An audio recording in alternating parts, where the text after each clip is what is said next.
이런 학교 처음이시죠? 안녕. 여기 애들을 보통 애들이랑 똑같이 생각하시면 안 돼요.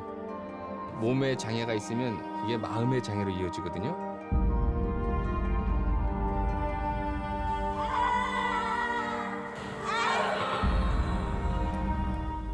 Halo, apa kabar? Kembali lagi di channel Movie Maker.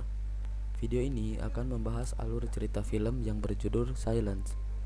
Film ini diangkat dari kisah nyata, sebuah kasus yang cukup viral di Korea yang terjadi sekitar tahun 2005, yaitu kasus tentang pencabulan terhadap anak difabel yang dilakukan oleh kepala sekolah dan guru di sekolah difabel. Oke, kita langsung saja ke alur ceritanya.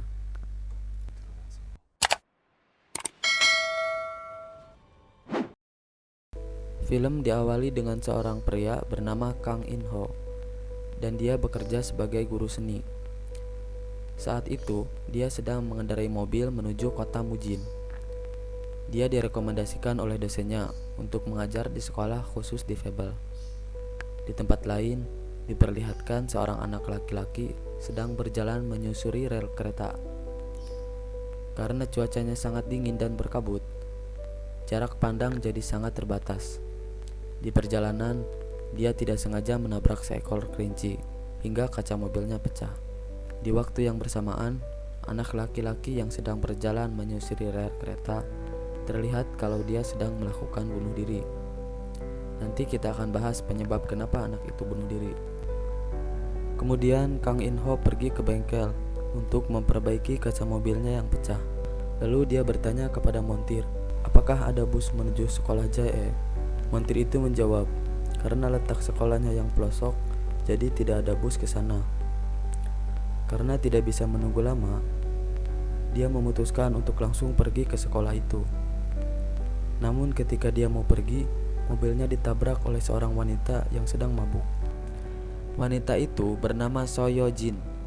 Karena merasa bersalah, kemudian dia mengantarkan Kang In-ho ke sekolah itu. Sesampainya di sana, dia melihat dua orang anak sedang duduk di tangga. Kemudian dia mencoba berkenalan dengan kedua anak itu.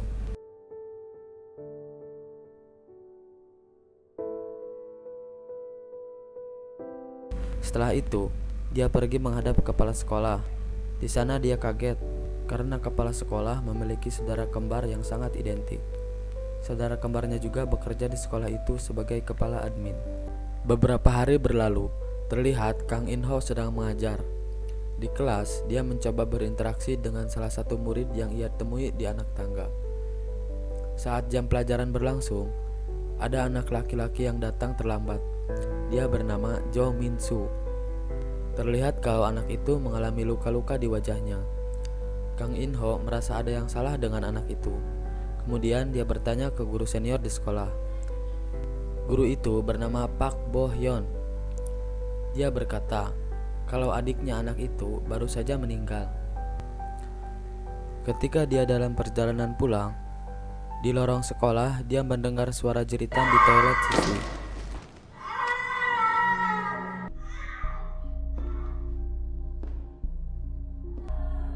안에 누구 있어요?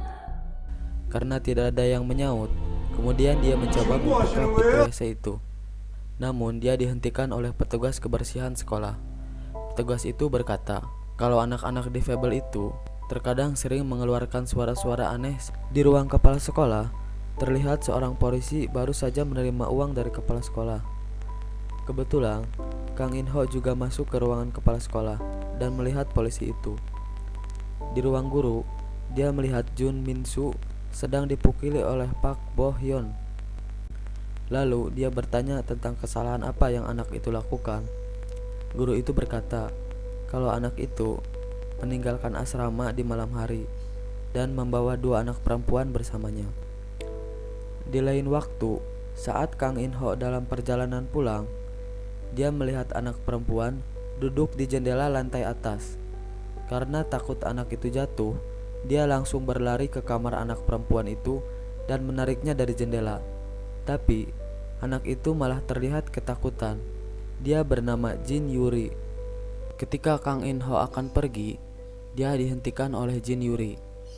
Dia mengajak Kang In-ho pergi ke suatu ruangan. Ketika dia masuk ke ruangan itu, dia melihat seorang anak perempuan sedang disiksa oleh pengawas asrama. Anak perempuan itu bernama Kim Yun-do. Karena marah, dia mengancam pengawas asrama kalau dia akan menjebloskannya ke penjara. Setelah itu, Kang In-ho meminta bantuan So Yo-jin. Lalu mereka berdua membawa Kim Yun-do ke rumah sakit. Keesokan harinya, dia dipanggil ke ruang kepala sekolah. Kepala sekolah menjelaskan kalau pengawas asrama sudah mendapatkan sanksi dan teguran dari sekolah. Dia juga menjelaskan kalau sekolah akan menanggung biaya rumah sakitnya. Setelah itu, kepala sekolah bertanya mengenai rumah sakit tempat Kim Yun-do dirawat. Malam harinya, Yojin mengajaknya bertemu untuk membahas hal penting mengenai Yun-do.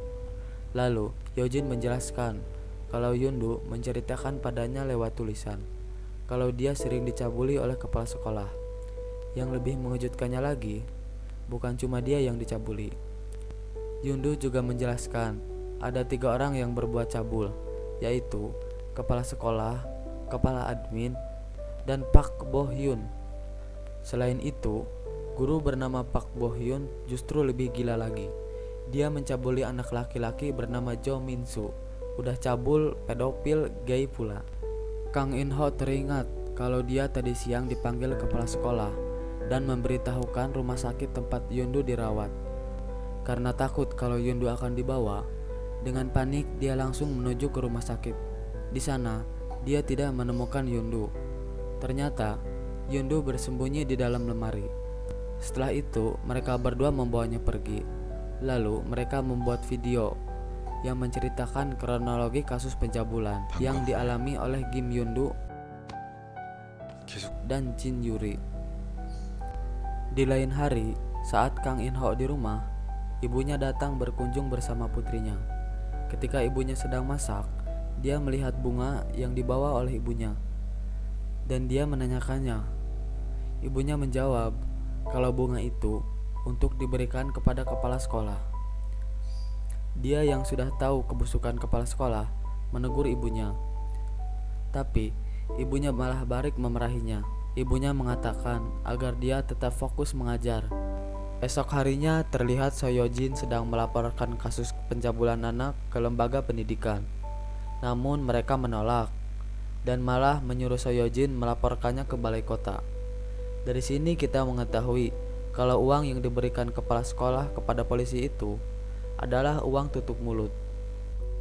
Di waktu yang sama di sekolah, Kang In-ho berniat mengantarkan bunga yang diberikan ibunya ke kepala sekolah. Tapi ketika dia akan masuk, dia mendengar suara guru sedang memukuli siswanya. Ketika pintunya dibuka, dia melihat guru Pak Bo-hyun dan Jo Min-soo. Terlihat kalau Jo Min-soo telah dipukuli.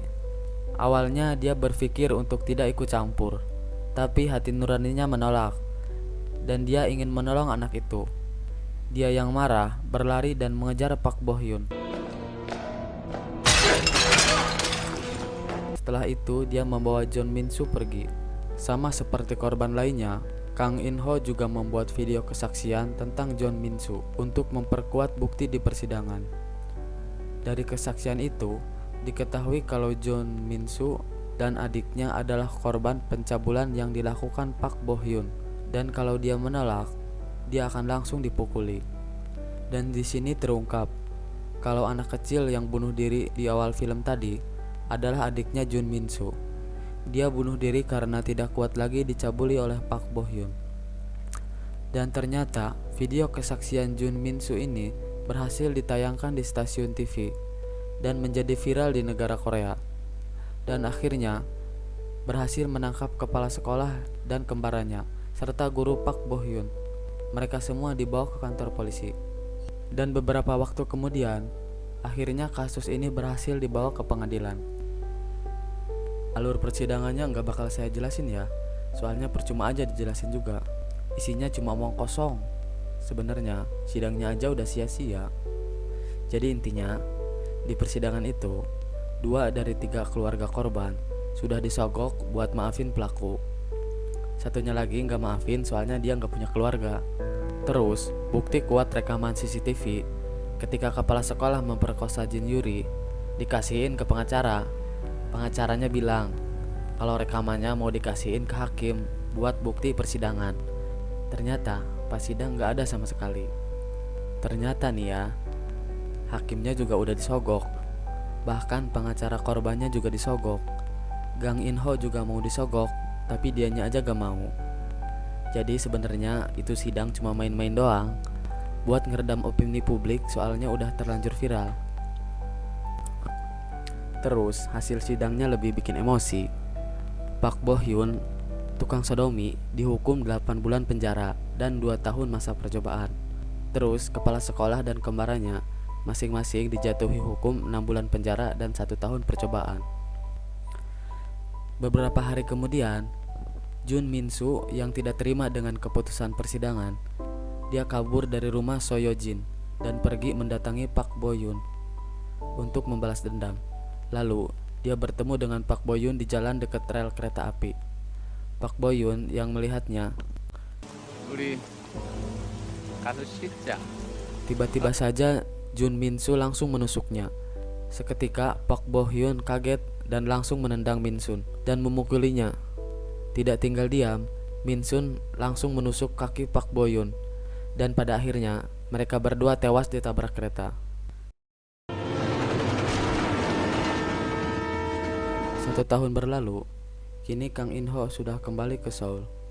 Lalu, Kim Yeon-do dan Jin Yuri tinggal bersama So Yo-jin. Dia masih belum menyerah dan berusaha mengajukan banding ke pengadilan. Di akhir film, diberitahukan bahwa di tahun 2011, kasusnya resmi ditutup.